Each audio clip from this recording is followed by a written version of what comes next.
Watching a parade is a magical moment for so many people, and we're here at Fiesta Parade Floats, where we're gonna find out exactly how the magic happens.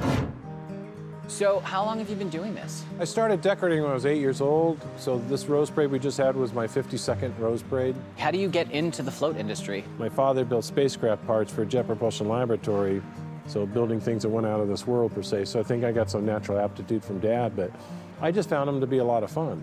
What kinds of floats do you make? Well, our mainstay is building floats for the annual Rose Parade in Pasadena every year for the New Year's Day parade on January 1st. But we get involved with doing other parades throughout the year in other local communities, whether it's downtown Los Angeles for the MLK parade or Huntington Beach for the 4th of July parade. A lot of communities have parades, and it's that community spirit that really makes what parade's a lot of fun and what makes it worth it.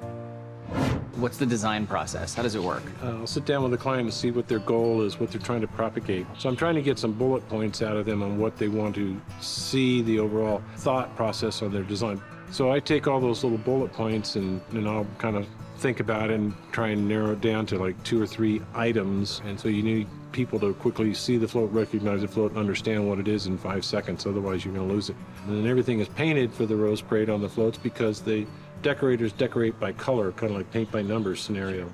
And then it takes approximately 7,000 hours to decorate one float. That's a lot of manpower. And normally a full-length float is 55 feet, but I did a float a couple years ago. It was 127 feet long. That's a big float. That set a record for Guinness Book of Records. The record it broke was the record I set with another float, and also weighed the heaviest ever. It weighed in at 146,000 pounds. That's 73 tons. If someone wants to order a float, right, how much lead time do they need to give you?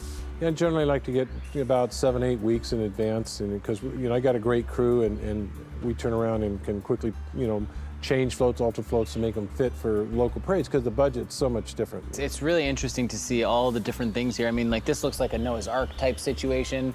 Is that kind of what that was? Yeah, that was from the recent Rose Parade. That was just left of the Dole float where we had a series of animals. In this case, you can certainly see the giraffes and the elephant. We've also done props and things used in music videos, the TV shows a number of times. We make up our own dashes. Battery selector switch is that big knob. You pull one lever to turn on the ignition system and just push the start button. That's pretty much about it. Oh yeah, baby. I'm driving a float. Well, who knew that so much intricate work went into designing a parade float? Fiesta Parade Floats not only does parades, but they do installations too for big events. If you need anything done in any realm, in any capacity for that, call them. You won't be disappointed.